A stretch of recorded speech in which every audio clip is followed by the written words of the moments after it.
Could you sound a little more enthusiastic, Maggie? I'm about as enthusiastic as those children singing bonus features. Seriously, their mouth was open like an inch. They like, Mom made me come today. Fuck this. Okay. Welcome to Booked All Night, a late-night podcast about young adult literature, hosted by myself, Jessica Tuckerman, Magdalene Ann, and Daniel Stanton. How? Fair warnings include language, spoilers, and rude-ass pets, although mine were put away today. Subscribe to Booked All Night on Spotify, Google Podcasts, and iTunes, and make sure to leave a 5-star review of the show before you go. Then make sure to visit bookedallnight.blog for book reviews, blog tours, and roundups. On tonight's episode, we're discussing the Hunger Games marathon we had over the course of 2 weeks. And for some strange reason, something is 7 hours long. And we are recording on May 27th, 2019. Let's get started.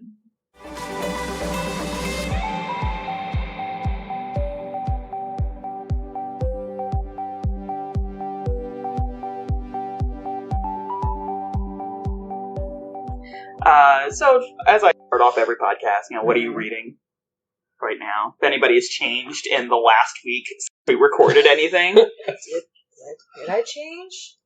I don't remember when I changed. I think you should change your clothes every day. Yeah, probably. Maggie, you're fucking gross. Yeah, well, I need to save money on water.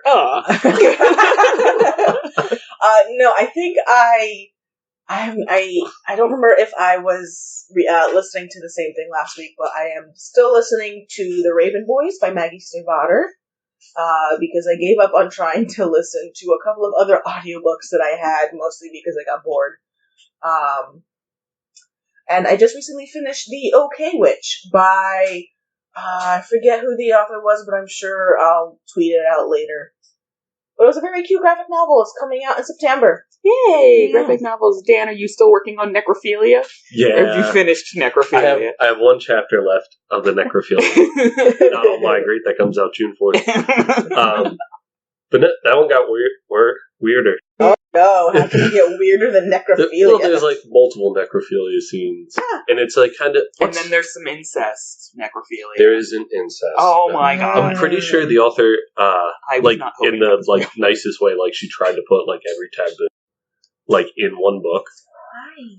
To like, as a weird challenge. But, yeah, so I'm like just about done that. It's kind of like, what's that one, Rose for Emily, right? Where like...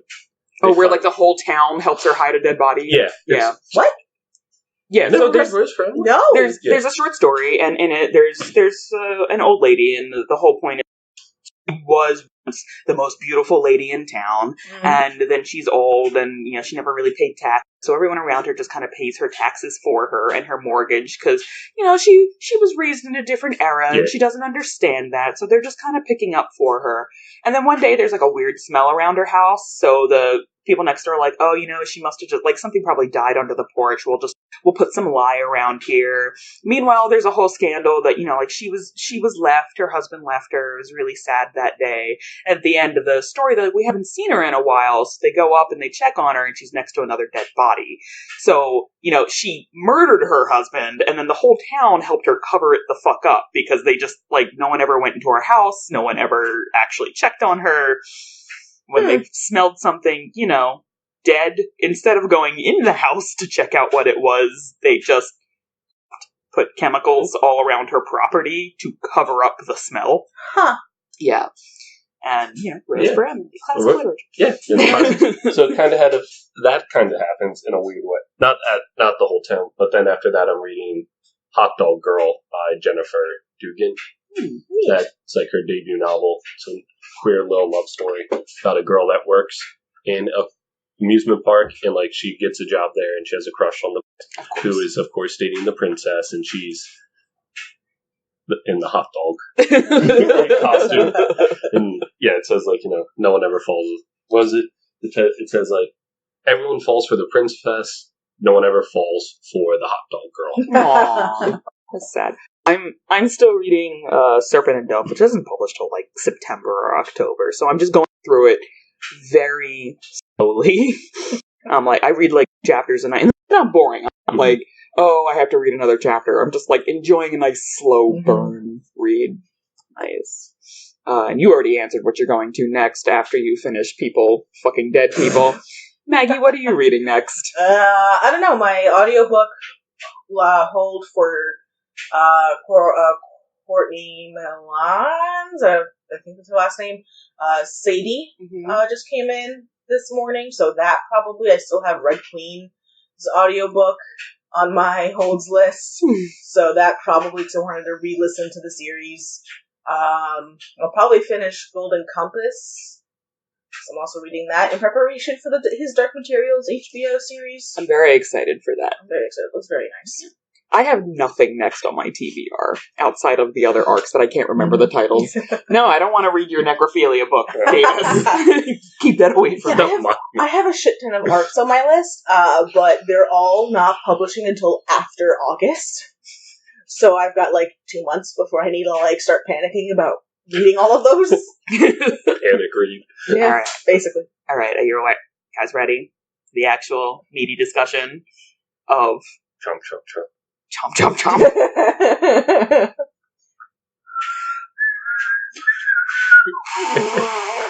Jessica can't whistle. I can't when I'm trying not to laugh. See, that doesn't sound like that. Yeah, I'm sure it's going to record wonderfully, by the way. Sound amazing. Alright, so we marathoned the Hunger Games over the last couple of weeks, and it took 2 weeks because when I got the bonus features, one for part 2 of Mockingjay, for some strange reason there was 7 hours, so instead of starting 7 hours, actually 10 hours because we were just going to watch the rest of Mockingjay, we decided to let Maggie go home. Yeah, so, I have a long drive home. So, let's talk the first one. So, one thing that I always like to talk about with movie adaptations is whether or not the movie adaptation would have made you pick up the book if you hadn't read it. Probably. If I hadn't read the book prior to seeing it, probably would have. Mostly because I know that's also in your alley. You probably would have loved, children murdering each other. I mean, obviously. Yeah. Yes. Yeah. But it's hard to say, mostly because I was the other way around. I got into the books first, and then cried when my boyfriend got me release date tickets that I couldn't go to because I was in school.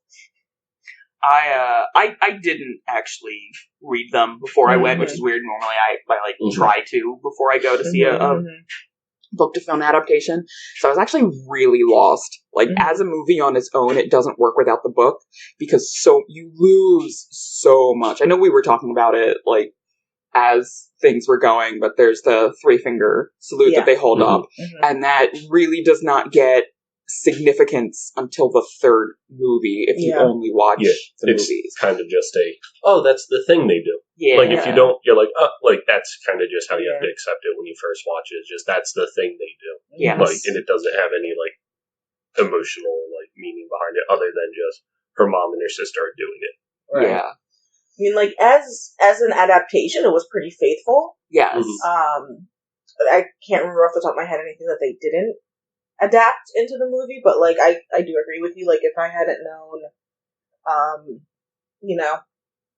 what any of the shit meant, or what mutts were, or what tracker jackers were, because in the first one, the mutts, that's a small difference I've noticed is they're supposed to have the eyes. Oh yeah, they're supposed to have the eyes of the dead, but also it's in the first they just kind of show up as mutts, and you're oh, sure, they just have this. Yeah. It's just a thing they have. But there's a lot more, in the book where, because it's from her point of view, she can talk about it. And she explains, because that's even, where she explains, the tracker jackers, the bees, that those are mutts. She does, and but she I think introduces the idea of mutts prior to just at the end of the game. Now there's dogs, and you're before the tracker jackers, I think they actually did a really good job incorporating not only the hallucinations, but they cut out to have Caesar Flickerman's commentary on that to explain, the tracker jackers, and they're for the ones who don't know. Yeah, and they as you well know, Maggie. Yes. But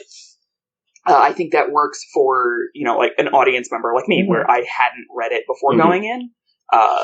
But in the books we don't have that, and so she's oh shit, I'm the trees look funny. That's another thing that I really liked about the movie. We were able to have those scenes outside the arena because it's told in first person, so we're pretty much glued to Katniss's side the entire book. But in the movies, we were able to see, Haymitch, wheeling and dealing. petitioning to send them gifts and seeing. We also got the game makers. Yeah, we saw the game makers. We saw Snow and his reactions to certain things. Yeah. We got to see Seneca Crane's actual death. So I don't think that was ever actually mentioned in the book. It's kind of like hinted at. They're like, no one's seen him. I wonder what happened to him. And then, because I remember reading the second book, and that scene where she paints Seneca Crane's face onto a dummy. Yeah. And my first reaction was like, who the fuck was Seneca Crane? And I had to go to Google, and that's what auto-completed for me. I was like, who was Seneca Crane? And it auto-completed the entire thing for me. And I'm like, oh, good, this is a common question, I guess. Yeah. Yeah, well, your original question, I definitely saw the movie before I picked up the books, and because I was like, "Oh, cool, kids killing kids, dope. That sounds awesome." That's why we invited you. That's how we knew that you'd be really great friends with me. And but I was like, "Yeah, all right, cool." And I was like, "Man, I wonder what that's about." And I started reading at a time where I was not reading as much, young adult. At that time, I was reading all through school, and so I think having the movies kind of give the idea of what do these characters look like, because I don't know, a lot of young adult books describe everyone as dark-haired, dark-eyed, pursed lips, brooding in the corner, and so when you teenagers brood in the corner, I don't believe. Poor Gale. Poor Gale. We're getting to Gale later. Yeah. Because Gale had enough brooding in the film. I don't need to start 12 minutes into this fucking podcast. With this fucking broody bullshit. This is me putting in the mutt information that they do in the books that you miss out when you don't have Katniss telling you everything. I was lucky that I went with a friend who had read, and I really feel bad because, she's very excited to go see this film, and I'm like, the fuck is that? The fuck is that? What are they doing? The hell? She's like, Jessica. I'm like, I just need answers. I don't know what the hell's going on. Yeah, the first movie, if you don't have the book knowledge for the first movie, there is a lot of just this is just the way things work. And you're like, oh, okay. Well, sure. And it definitely feel I don't know, when you read the book, I feel like it's more of, you're like, oh, this is supposed to be kind of an actual, this is not a fictional planet. But when you watch it, you're like, I don't know where any of this is. It doesn't feel. So this is one of the ones where the genre feels up in the air to me, especially now that we would say speculative fiction as opposed to dystopian or sci-fi. It's speculative if you can see this world getting to that point. And I said it for every fucking film that we watch. I really hate how relevant this feels right now. But there's actually. I love the layering of the illusory work within it. So you have, the Coliseum and the games and the effects of reality TV and, the 1% and oppression and this privilege of, the people that live in the capital are like, we eat bonbons, we throw up, and then it's life, and we eat more bonbons, and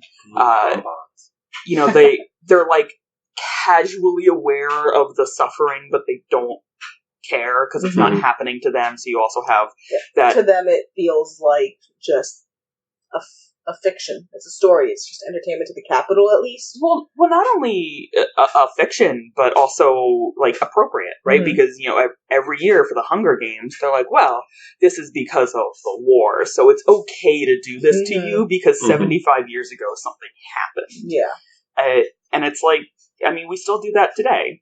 And it kind of, it doesn't it sucks. Yeah. And it's just, this book came out as things were starting to get heated in that sort of discussion, as people were finally starting to say white privilege and accountability. And,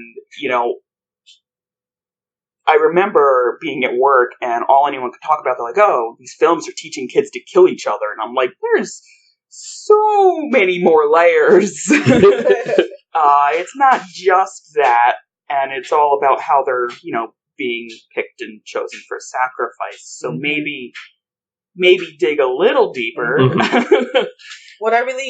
There wasn't any mention of it in the movies, but there was, the books touched on global warming a lot. Because that's kind of what happened with the Panem. It became Panem because of natural disasters, and then those, the Civil War and all that, which was really kind of missing from the movie. Yeah. And kind of like that universe in general, because it was really never sort of like explained. We never got like that wide shot of the entire country just being like devastated.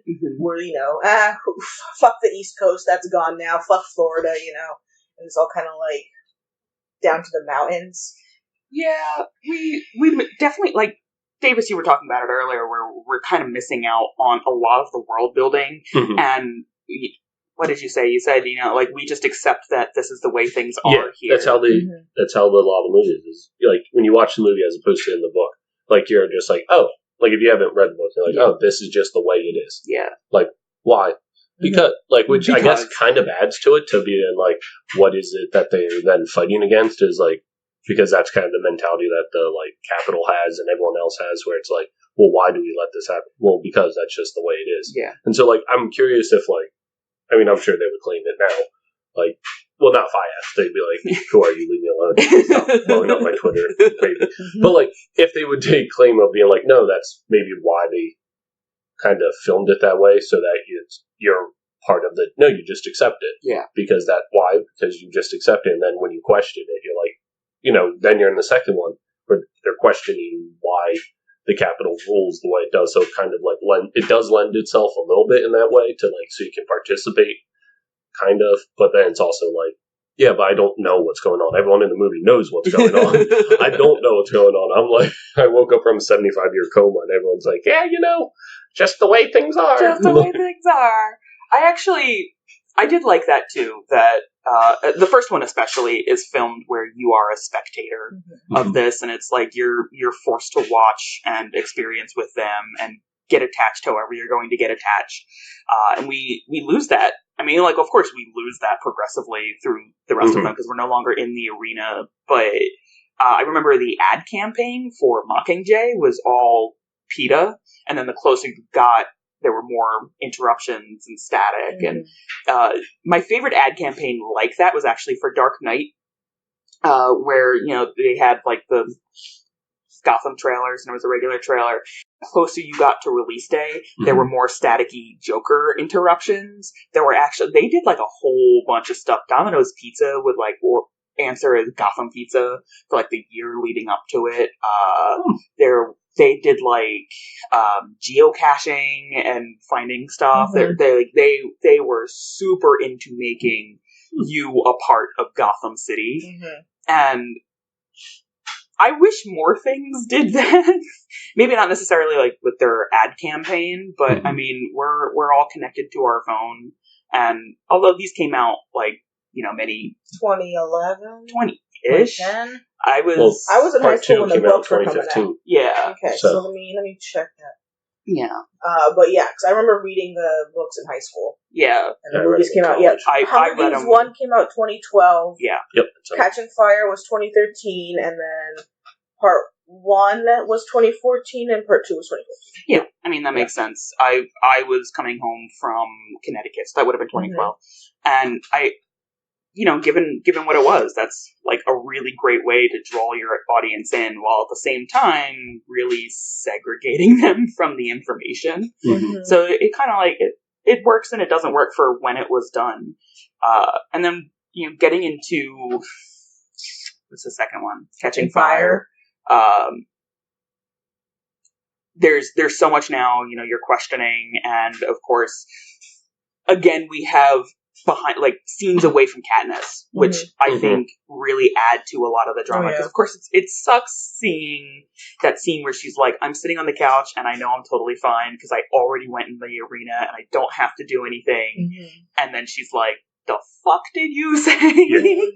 But it was nice to see that scene with Snow where he's like, plotting Mm-hmm. to put them back in the arena. Where in the books it felt more happenstance because he opens up the box and he's like, and it will be... Oh, I guess they're going back in. Yeah. That's unless anybody remembers that differently. No, that's how that happened in the movie. Yeah, because you don't see him plotting it. It just it comes up and then I think it's kind of implied that it's it's like more of a wink and a nudge. Like now there's some shady shit going on, but I don't think it's like explicit enough to be like. Because I remember even I think reading it and not realizing that he had fixed it. You know. Like, when I first read it, I was like, oh, no. I was like, oh, man, bad luck. I guess that's how I guess that's how you get her back in the games. Like, otherwise it's not the Hunger Games series. I remember picking up the second one, I'm like, how is this going to be interesting? Because, when they came out, at the very least, I was not very involved on YA Tumblr, YA Twitter, I don't think Tumblr was a thing in 2012. Yeah, Tumblr's been a thing for a while. Yes. 20 a while. 20 a while. But, probably going to die now that they got rid of all the porn. In any case. How unfortunate. Yeah. Kidding, there's plenty of places to get porn. Just go to my tire shop. In any case, there weren't a lot of places for me to spoil it. So it was like, oh, she has to go back in. I'm like, how the fuck does she go back? Does she sneak back into this fucking arena? Yeah, I thought she was going to have to Haymitch, Primrose was going to get pulled in, and then she was going to have to mentor, coach Primrose, or maybe because I was the same way. I was like, oh, maybe what they'll do is Primrose.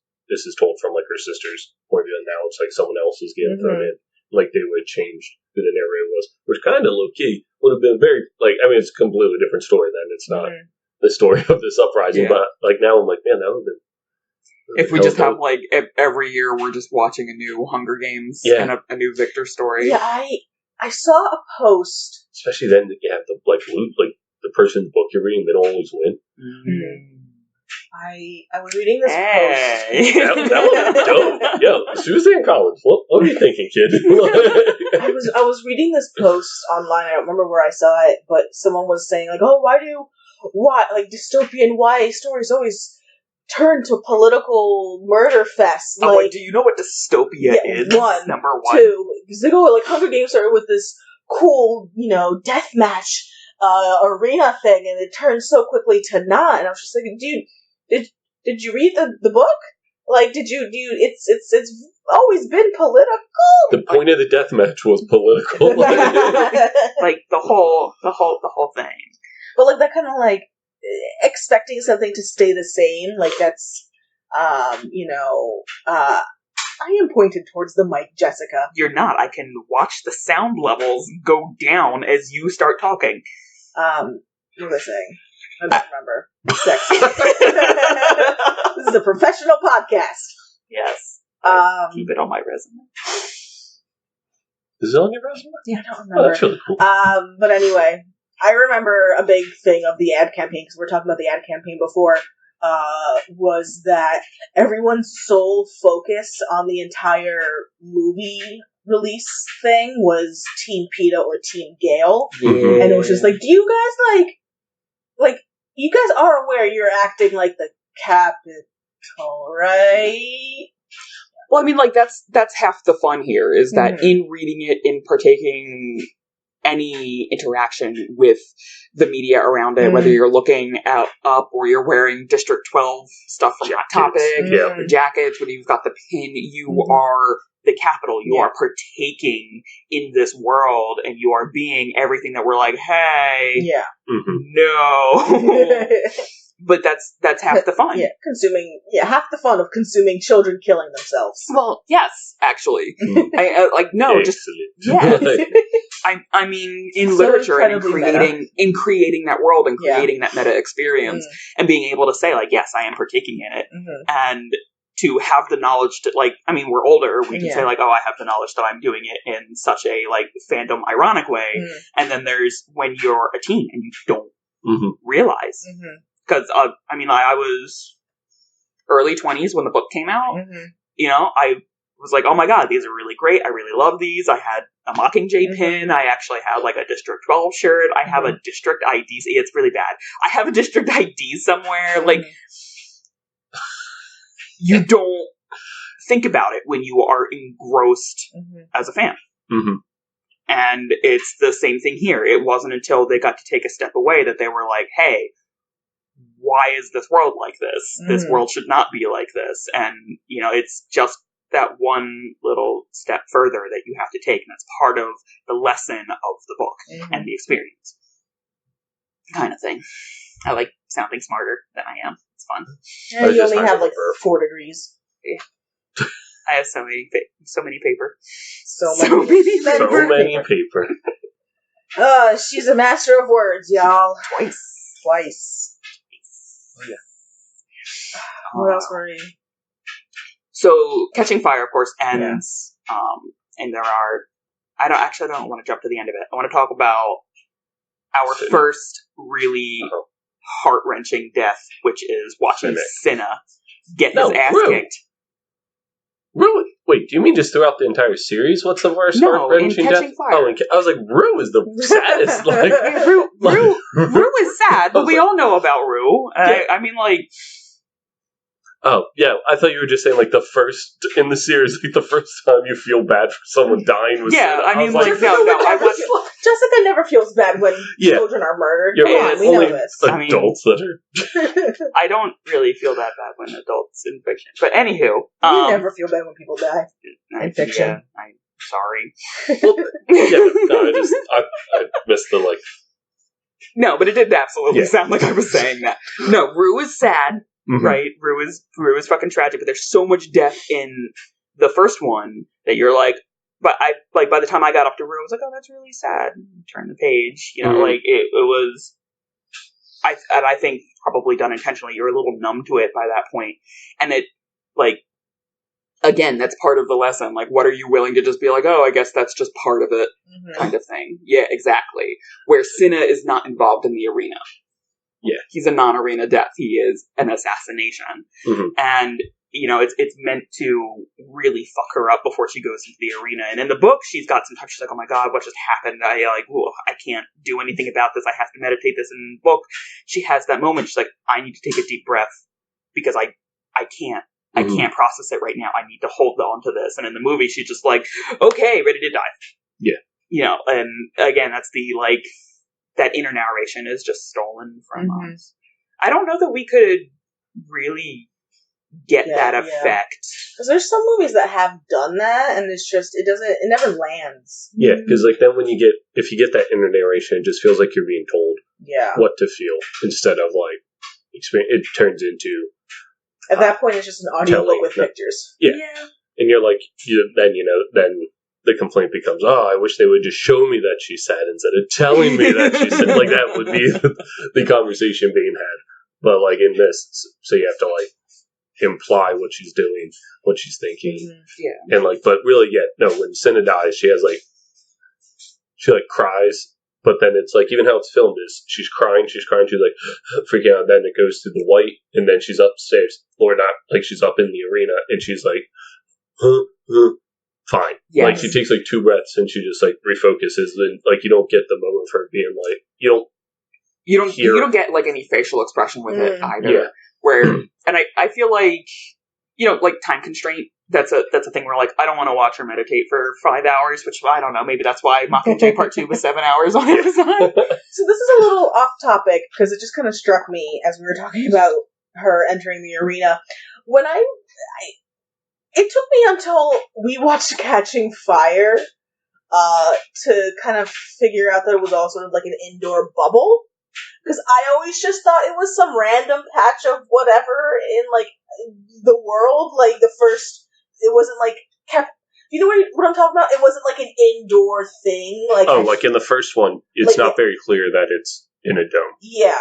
Like, like a force field dome? Yeah. Like, I always just imagined, like, it wasn't a building that they built the arena in. I always imagined it as they went out to the woods, found a spot, and then just threw up a dome.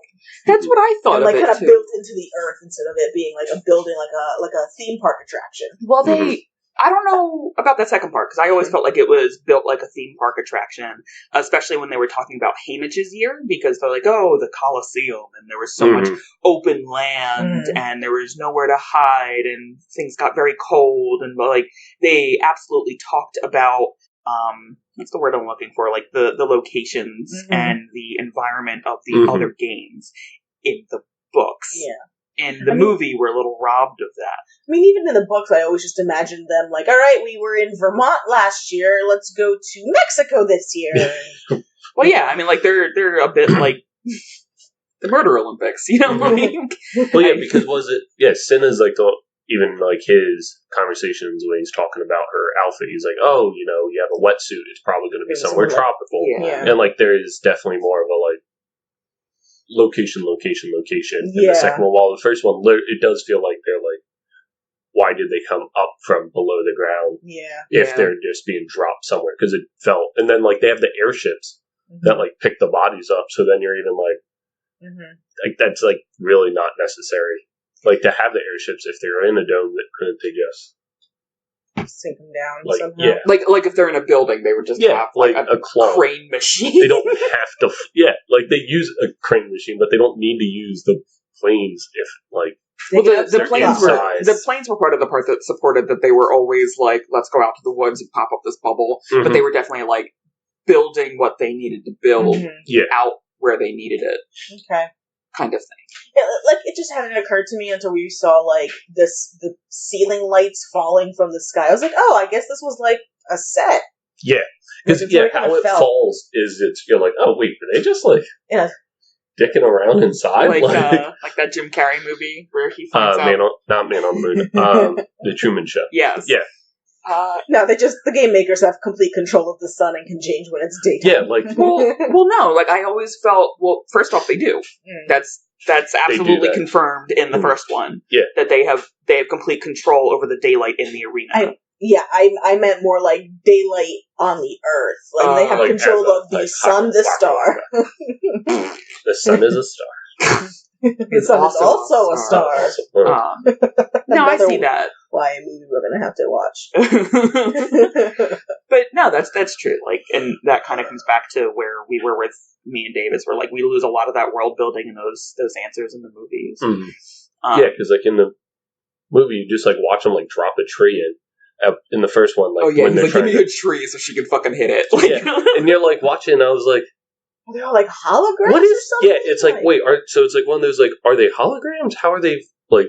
That's where it's like, you know, science. I think there's a lot more of that in Catching Fire in the games, especially with the clock layout and Plutarch's in there. He's like, give it a spin. Like, now, like, everybody's figured it out. Cool. Fuck it up. And we see that they like whirl it all around. They fuck, and there are the force fields there for like when the fog comes up and the monkeys don't come over and everything else. But yeah, now I'm thinking of like the science of it all. I'm like, are you like tracking I mean, like, you're obviously tracking everybody. We watch you put the trackers in the arm. And then Joanna has to take it out. Yeah. For some reason doesn't get saved because they only use the calls to pick up one person at a time. Yeah. Yeah. So, like, all right, so they come in and, like, obviously they're separated. Like, there's no way for someone to hang on to that claw or like squish in there with like. I also felt like I fell asleep while that was going on or something. Like, I know I was awake while it was happening, but I'm like, why are they all separated? Why? But why? Like, yeah, it was really weird that everyone was for them to separate. I mean, like, they wanted to run off, and everyone's like, no, can't have that. I get that part, but. It was definitely, especially in the books, I'm like, why don't you want them to stay together? Like, what are you planning? And that did make everybody else feel very dangerous. I kind of got a little bit of that sense in the movie. Because it's been a while since I read Catching Fire, so I kind of forgot, like, the minor details. So, like, when they were... One detail that you can't get in the book, by the way, is the face that Katniss makes when Joanna strips down the elevator. Joanna, sorry, Annie Tripp, you've been replaced. Joanna. and her whole face just squishes into her chest, and she's just like her mouth contorts, like off to the side and down, like That's so good. That's good on you, Jennifer Lawrence, for fucking up your face. Oh, it was beautiful. But no, they don't talk about that in the films. Or did I miss that part where they're talking about how all the other victors, the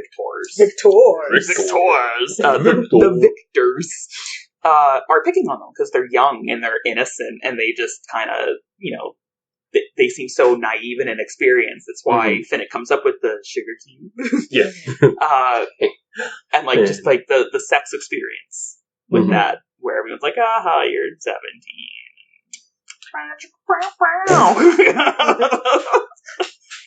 I don't like the face that you were making there, Dan. That's my own face. That's you were making a face. You were making a face, and it was a little Katniss face.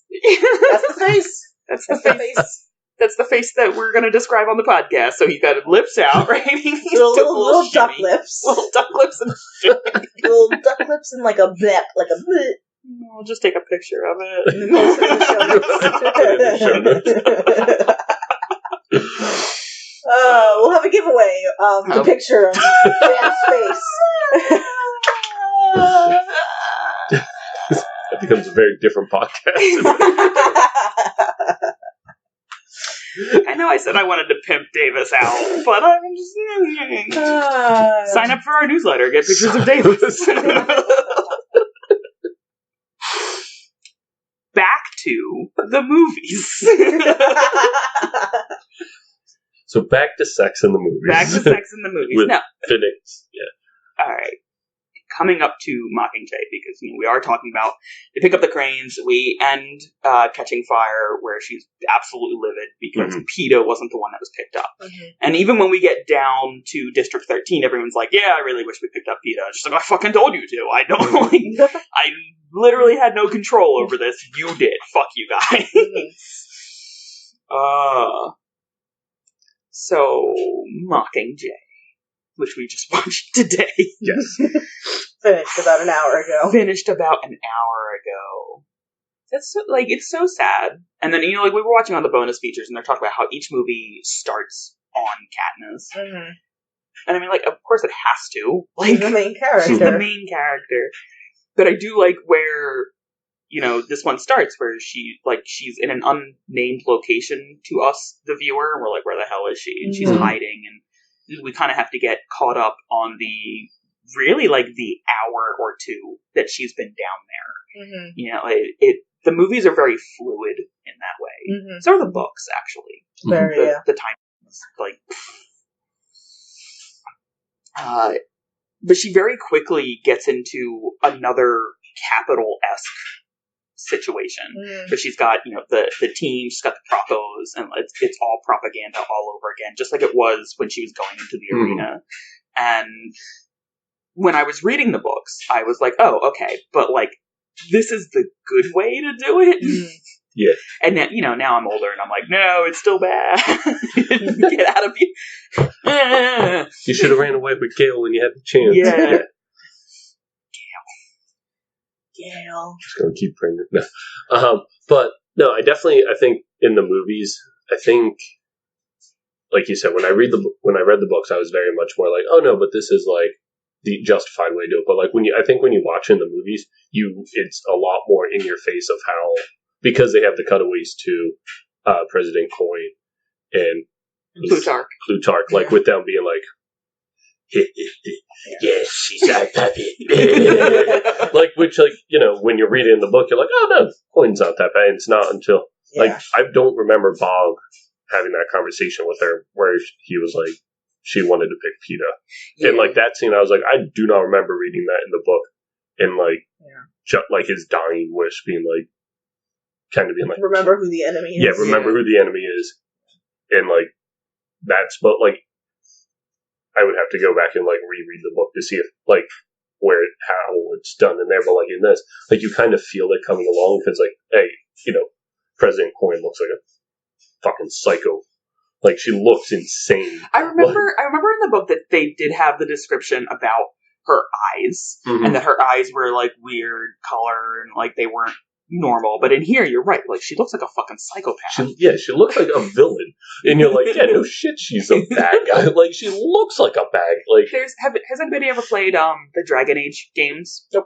Nope. So got me to try. So in Dragon Age Origins, the bad guy like comes out. He's got greasy fucking hair, and he's got like this big hooked nose. He wears this obnoxious armor that's like a little dirty. I'm like, oh, he's evil, and then my character's like, oh my god, he's evil. I'm like, no fucking shit. Like it's like in the Kingdom Hearts games when they're bad. They're like they have those yellow evil cat eyes. Like, yeah, they're part of the organization, Sora. Get your head out of your ass. Fair, Sora's dumb. It was confirmed in Kingdom Hearts 3 he cannot count. Yeah. Oh, fair. It was a legit scene, like, the first hour or so of the game, where they're hanging out in the gummy ship, and, Sora gets a smartphone, and Donald makes the conclusion that Sora can't count because he never went to school. Yeah, boy, was that an intergalactic, interdimensional hero's quest. Yeah, but he was like 11 or so. He should have been able to count. No, I know for a fact he can't count because I've done that coconut quest like a million fucking times at the beginning of the game. He's like, "Oh, I've got one. Is that enough?" I'm like, he said 2. Oh, he said 2. You dumb, stupid boy. But no, you're right. Like, there's so much more physical in the movie, and it's like, how could you not see that this person is evil and manipulative? Yeah. I mean, part of it, I think, also comes from the fact that we're watching this and we're all in our mid to late 20s, early 30s, and, like, we're older and kind of, like, looking back on it with a meta sense, and we understand story structure now a bit more than we did. Yeah, because I was 15 when I read the book. Shut up. I was in high school still, and I was in college. I know I'm the baby. I was in college too. I was the target audience. I was 15, and I'm reading the book, and I'm like, oh, they're doing it the right way. They should be, following. They're in the right. Because I was a young dumb child who couldn't count. I'm pretty sure. Like, how I went was, after the first movie, I binged read all 3 of them. Yeah. And so even when I was reading, I was like, oh, Quinn's, like, she's fine. But, like, now watching it, because, like I said, I don't think I've ever even seen part 2. Like, watch the movie out. But, like, we were watching, you're like, Quinn's, like, clearly a villain. But I do know that when I read it, I was like, oh, Quinn, this is the good way to do it. And, like, it's not until, like, really at the end of that, I was like, oh, shit, she needs to get the fuck out of Dodge. She needs to, like, do what she does, and like, but so I think that is actually sometimes lost in the movie, because like in the book, it's like, the book is kind of like reading propaganda, and that's what all the classic propaganda. Like, and it was also like really close to Katniss's point of view anyway in the book, so we kind of get she kind of ends up becoming like an unreliable narrator at parts, and we don't get that in the movie. Because she's like she's being like we were saying while we were watching it, or just before, that she's kind of Don Quixote's her way into greatness. Like, she's completely accidental. All she really does is shoot a bow. Like, Snow even says it about her. Someone says it about her. That, like, Snow does. He's she's got a modicum of talent with a bow and arrow. Yeah, and like that's really all she is. Like, it just all this stuff is put on her to be the symbol, which when you read it in the books and it's like first person, I think it feels more just like, oh shit, what's going on? I have no control. But like when you watch it, you're like, you kind of open your mouth, girl. What is, like, you know what I mean? Like, well, there's the point that Prim makes where she's like, I don't think you understand how important you are to these people. If you could ask for the moon, and they would give it to you. Yeah, if you want something, fucking ask for it, right? Yeah. But I would say that's where we get the scene with the fucking paper and the cat. Yeah, big ass piece of paper, giant paper. She's like, I want all the victors to be rescued and forgiven. Also, my sister gets to keep her cat. And it's like an 8-foot piece of paper. She unfold. Goes straight up 8.5 by 11. It's got like 3 sentences on it. Maybe she can't write. She is pretty like. You don't understand her going to school. Well, we get school mentioned in the books, because I remember because she's in school. That's how Peeta and her know. That's how she and Peeta know each other. And Peeta mentions that too on the interviews. That I always used to watch. I used to Throw bread at her. Throw bread and breathe heavy while she was at her locker. Come butter me. No.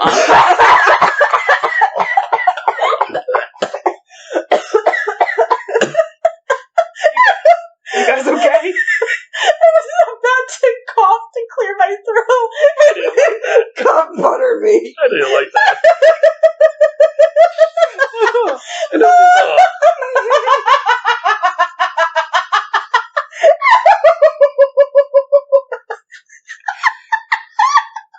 While Maggie suffocates over here, I would say that she has some choice, right? Because in the beginning, it's her choice to volunteer. Yeah. And in that sense, you know, like, it's not to be like, oh, she's asking for it. I mean, like, that is honestly the last of the choices that she really gets to. Oh, yeah, when she volunteers for a friend. Yeah. And that's a pretty long time in between that and, like, oh, I want to execute Snow. Well, there's a couple of other moments of choice, like the moment of choice where she, does something special for Rue when she gets, killed. She covers her in flowers, and then there's that. And then when she breaks away from script, and she says, like, I'm sorry, like, Rue was a friend, and, like, those choices, but she's, like, punished for her choices. Like, the Maylock berries, that was a choice, too, I think. Mm-hmm. They're very minor, and they tend to kind of bookend the series, but, like, the major plot points, absolutely, like, she's kind of, especially in Mockingjay, she's kind of thrust into I do decisions. Mean in the decision to be this symbol. Yeah. You know, like, because she made the choice to volunteer, she volunteers to be that symbol. Yeah. Come butter me again. I'm looking at you, I'm just like, she said, come butter me. I could never eat toast again. Jessica, no, I want buttered toast. I like buttered toast. Stop. Pita bread covered in butter. Oh no! I love pita bread. Oh no! The medicine she uses kind of looks like butter. Well, it actually looks more like margarine. Actually, like when she gives them the over the pants handy. I missed something. I gave you a handy in the cave. I gave you a handy in the cave. When he's like got the burn mark, and then she's like rubbing it in, and he's like, and when she butters his pita bread. Yeah, when she butters his pita bread in the cave.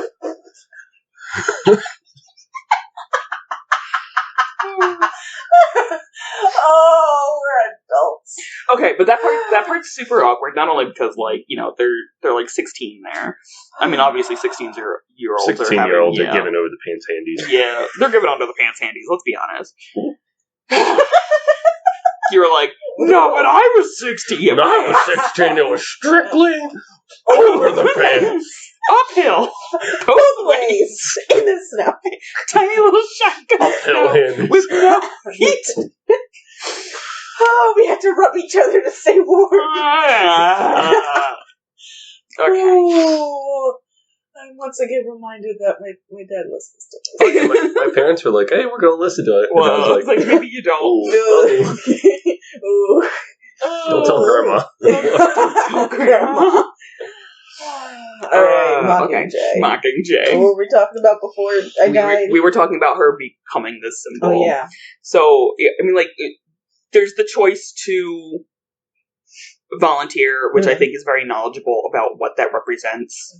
And then when she makes the choice to give Rue the burial, I don't think it's until the end that she's making the choice to be like, fuck everybody else. Before that is absolutely about Rue, and it's very contained decision, as opposed to every other decision she makes. The Nylock berries, she knows very much that she's like, you know what? No, fuck them. They can't have a victor. We're both going to die. When she goes back in and they're looking to, blow stuff up, she's looking for the force field. She knows that the force field's there. They found it beforehand. Yeah. Like every decision with that, even the decision to say, like, I'm very sorry about Rue, that's a conscious decision, and she knows that there will be she knows. She doesn't know what they will be, but she knows that there will be consequences. Repercussions, but not what they are. Yeah. Which, again, is something that you lose in the books.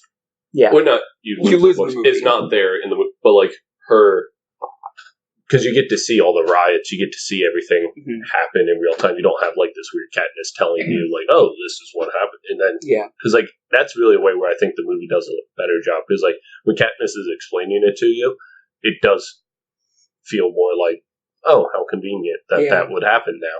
But like in the movie, like you're like, "Oh, like this is a war. Like it's a war, not just like convenient war."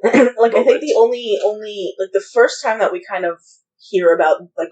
We get the confirmation of riots in the books is when she overhears it at one of the parties. I don't know if it's a party, but like she's looking into like a security room or something, and she sees video feed of like a district rioting. But like that kind of loses its effect in the movie because we've been seeing these riots up until this point already. Yeah, so it's like the first riot is when Rue's funeral is when 8 like fights back. Yeah, is like that's what the first time it happens when she does it. Which again, how you were saying like the 3-finger salute, like that doesn't make any sense. Like in the movies, riot wise, like it's a weird combination of it. It doesn't make sense riot wise because you're like, why does that set this town like set them off that they're like fucking burn, like you know, and you're like, what the why does that set you off so much? But like her literally doing that and being like, long live, like she's essentially saying like long live the rebellion in that moment, like even if it became a different, like that's why it sets them off. They're like, the king is dead, long live the king. But we get the explanation in the book.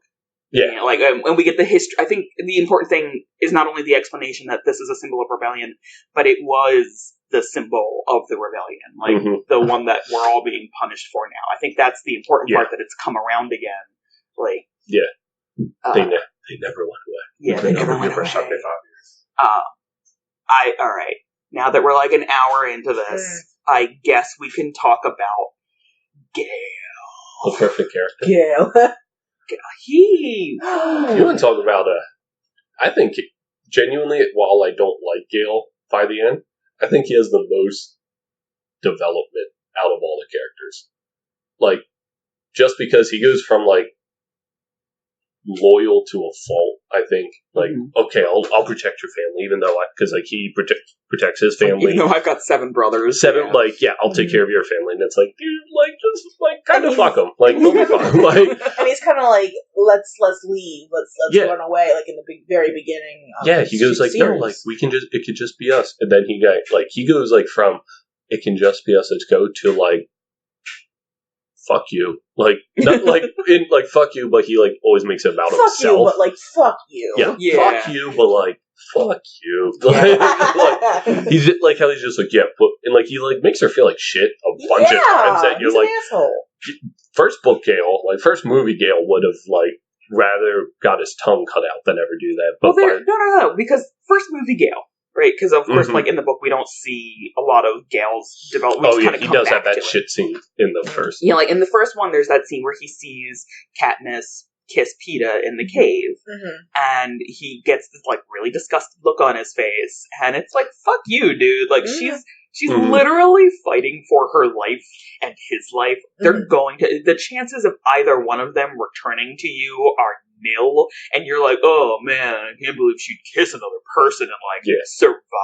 Like, fuck you, dude. Yeah, and it's like one of those like, even after he's clearly in on the fact that everything is a show, it's all propaganda. Yeah, like later, like that's the whole point of him being there for the third is like he's there for propaganda, like that he's part of the mission. Yet he still simultaneously doesn't understand that propaganda happened like before District 13. Like he's like, oh. He's like, yeah, well, that all seemed real, and she's like, she's like, fuck you, and then there's the scenes in Catching Fire when she kisses Gale and Snow comes in. He's like, oh, look at this like weird softcore porn that I've recorded, which like makes you like, wait, how much does this? Yeah, like why do you blood mouth watch? Need teenagers? All right, whatever. Like you teach their own, you fucking perv, but. She doesn't come back to him with, like, you are in danger. And he's like, I can't believe that you would go on national TV and marry Peeta. She's like, you're gonna die. Like, your family's, like, in danger. And he's like, and then he just, like, points at his own crotch, like, no, I ain't getting over the pants handy in a cave.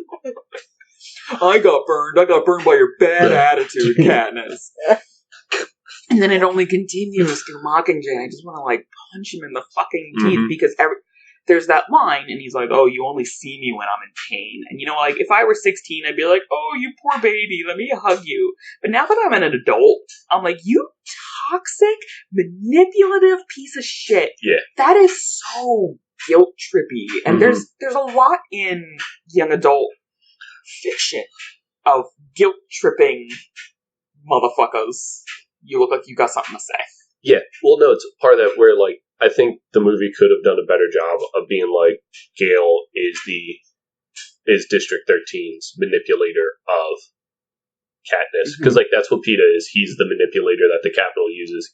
Like, Gale, that's why they reflect each other. Like, you know, they're against each other. But, like, I don't think the movie does a good job of being, like, Gale's a manipulator. Like, he's manipulating the same way PETA is. He just seems like this, like, butthurt, like, douchebag. Like, that just, like, he's, like, I don't think he breeds enough manipulators, especially if this is, like, targeted for a younger audience. Yeah. Like, you're saying 16-year-old you would be like, oh baby, come here, I'll give you an over-the-pants hand. But, like, adult you's like, you're being a manipulative piece of shit. Stop gaslighting her, you goddamn asshole. But, like, I think it's a way the movie could have really, like, hammered home, like, he's, like, doing the same shit. Like, even, like, I don't know. They should have made that more manipulative. There is a lot of mirroring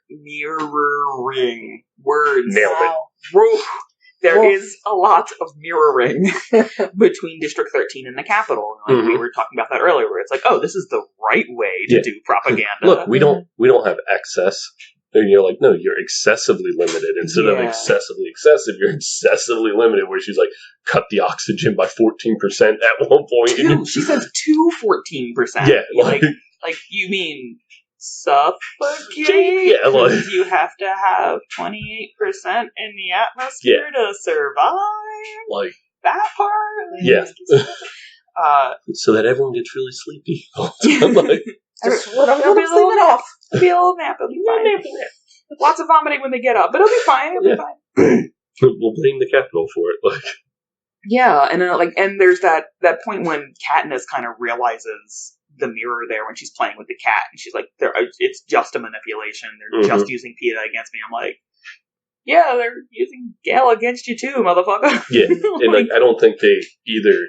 I don't remember it in the book happening, but I'd have to reread it. But like in the movie, they definitely should have like made it more clear. Like, Gale kind of has a moment where his like, oh, I'm sorry, when he realizes like it's the trap that he was telling Beatty about is what they used. Even though it's not like in the cave, they use it like in a slightly different setting. But he realizes like, oh shit, like I was being used. Yep. And like PETA realizes he was being used to like kind of, but like they don't ever acknowledge that they were like, PETA does like acknowledge like, I'm sorry I was being used against you, Katniss, while Gale never apologizes for like being used against Katniss. There's also like no consequence for Gale. Like there's really, not. Actually, he has a pretty dope life as far as like it all. I'm pretty sure in the book it says that he like marries someone and like moves on, right? Like he's like. Does he marry Midge, the mayor's daughter? Yeah, something like that. Yeah, I'm pretty sure. Yeah, he like gets married and has like a kid. Like he has a very like. Yeah, he goes on to have, like...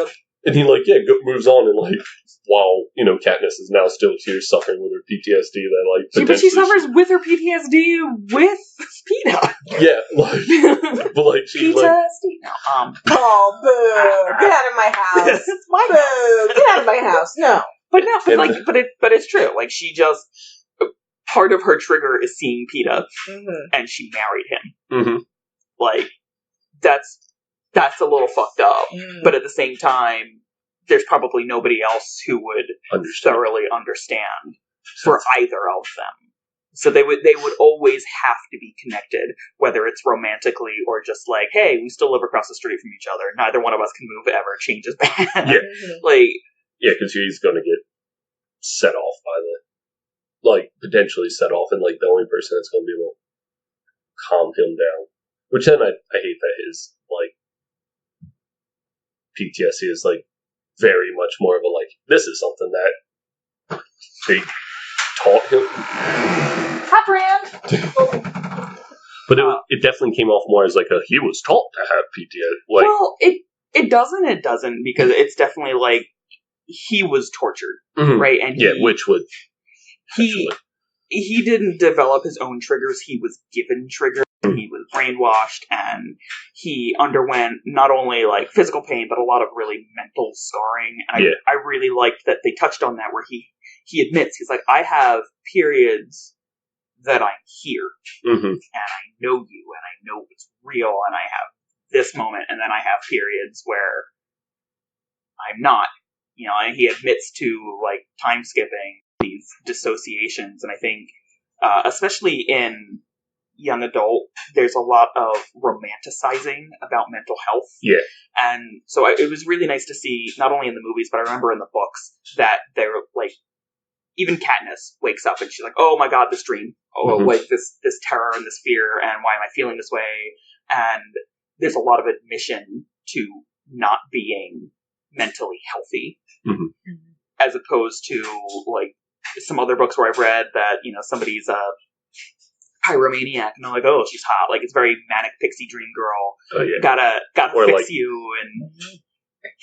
Or it's, like, something that it's more of a convenience that, like, develops plot points. Yes. I'm thinking, like, Alzheimer's is always used as, like, a time for the old character to, like, say some whack bullshit, because they have then they're like, oh, wait, no, that was the answer I've been looking for. Instead, like, Peeta's like, yeah, no, I'm pretty fucked in the head I can right feel now. it. That I'm fucked. Please handcuff me. Yeah. Like, don't trust me, because I don't feel like I can be trusted. Which, like, the time jump of, like, them getting married and having 2 kids, I'm really like, I would read that book. I would have read, like, a 4th book of, like, them, like, settling the fuck down and dealing with, because, like, I think that would have been a really nice, like, painful, like, conclusion of, like, watching this couple, like, try and deal, which, like, that's, like, a lot to ask of an author. Like, to, like, can you write this couple dealing with their PTSD together, and, like, how they, like, the coping mechanisms they develop. Like, but make it romantic. Make it yeah. And it has to be long enough that they raise 2 kids, like, one of them's, like, a couple, like, one of them's blatantly, like, at least 4. Yeah, like, walking. So, and the other one's, like, I guess, like, newborn to a year-old. They're not quite walking yet. I mean, speaking of that epilogue scene, like, I don't remember that being in the book. Oh, yes, it is. Yeah. Was it? Yep. Okay. So that's just I was waiting for it in the movie to see if it was there, because, like, there's, like, it feels like there's an ending in the movie where they're, like, laying down, and then I was like, oh, they did do the epilogue. But yeah, that is it. I actually really liked that, both in the book and in the movie, that there was a wrap-up, and it was just like, yeah, like, there were consequences, and some of these consequences may never go away, and, these are, like, they're still trying to work through it, and we have a new president, and, like, she's gonna do stuff, but there's gonna be some time for it. We have some rebuilding to do. We have, like, some trusting to get back to, and, like, there's a lot of address to it, as opposed to kind of just cutting off, where, like, they absolutely could have been like, all right, Katniss shot coin, and ended. Like, they could have, but they let us see that wind down, and that cleanup. that denouement was necessary. Yeah. Because and even, like, they're, like, how they filmed it there, I don't think I saw it, but I know in the book she still feels very tense. Like, when she's holding her kid, she feels like, I mean, like, it'll never go unsafe. away. And, like, when you watch it, like, as we were watching, I was like, we were joking as we were watching that, like, that baby just pooped its pants. But, like, she looks like she's, like, ready to snap the kid's neck. Like, she doesn't know what to do. Yeah. Like, with... She's like, it's too peaceful and it's too happy. Yeah, like, and, like, she, like, doesn't look, like, steady there. I'm like, oh, so this is how... Was that Ghost Island? The Curse of Ghost... the Leonardo DiCaprio movie. Inception? No, I know what you're talking about. Movie where, like, he's like... His, like, wife killed... schizophrenic or something. His wife killed their, like, kids and drowned them, and so then he killed his wife, but he won't accept that he did that. So he's, like, on this, like, island where they have to, like, act like he's a detective, figuring out this mystery on the island as, like, this last ditch to try and get him to realize, like, he did something wrong. Oh, like the Shooter movie with Johnny Depp, where he... Shutter Island. Shutter Island. There it is. I'm glad I could help. Shoot a movie with Johnny. What? Yeah, so Johnny Depp's wife gets murdered, and he's like, I don't know what the hell's happening, and he develops, like, an extra personality, and it's stalking him, and then he finally realizes that he actually murdered his wife. He was the one that did it. He killed his dog. I never saw I don't remember that one. I will have to find it. Is that like the Fight Club movie? A bit, actually. Now that we're talking about that particular plot line, I can name more than you. What else? It's the Jim Carrey one. With the cable is it 13? No. No, not the what? You, Me, and Irene. No, that's not Jolene, Jim Carrey. No, that one is that's me. Yeah. Jolene. I was thinking of You, Me, and Dupree. It's Me, Myself, and I. You, Me, and Dupree. The Jim. Yes, everyone knows You, Me, and Dupree is about schizophrenic people murdering their spouses. What is it? It's like, not 13, but he has like a book. 13 going on 30. Yeah. Yes, she grows up, murders her spouse, and then goes back to being 13. Like he's reading it. Flirty and murdering. Yeah. He's like reading the book and realizes like he wrote the book and the book's all about how he killed his like previous family and it like keeps haunting him. I don't know. That's pretty weird. Shit. Well then. Well, that sounds like all the time that we have for tonight. It does. Nice We went on a nice little tangent there at movie the end. recommendations. Cha-cha-cha. Is that the theme song? Yes, always just. It's also. She's a tootie pants. I am a tootie pants. Oh, I thought we were doing like the Mockingjay I was.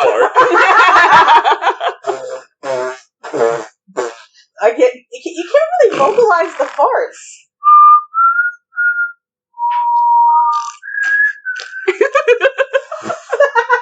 That's all the time that we have. Wait. We didn't talk about that scene in the movie, right? The loggers. The loggers doing the protest. Oh, God. And he just whistles, and there's like a definite pause, and then they do everything. Mm-hmm. And it was like, it could have, like, a little stealth. Like, why don't you're going to work, fam. Like, go to work and just... 3 cough speeds go, 2 cough speeds wait. Like, you couldn't... Yeah.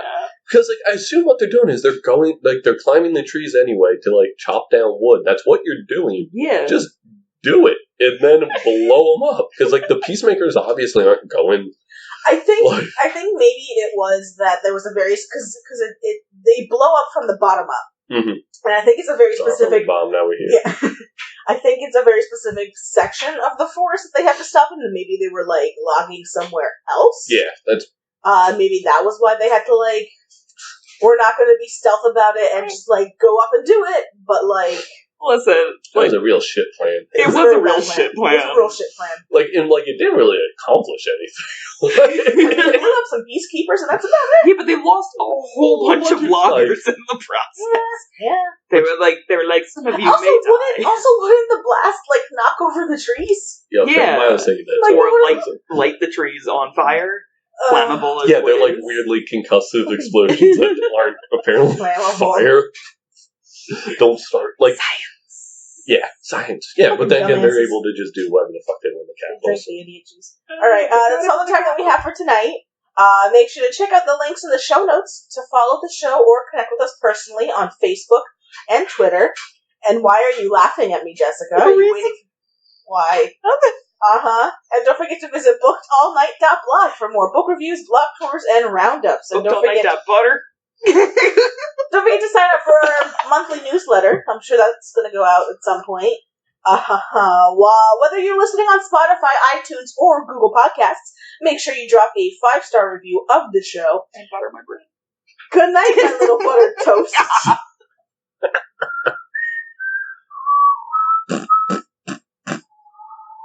Motherfuckers. I thought we were going with gutter mutts. Gutter mutts? That's what kills Finnick. And butter sluts? Butter sluts? Butter mutts. Butter mutts. Butter mutts.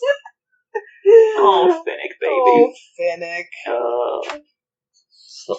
He was kind of a slut that died in the gutter. He was a literal gutter slut. Yes. At the end.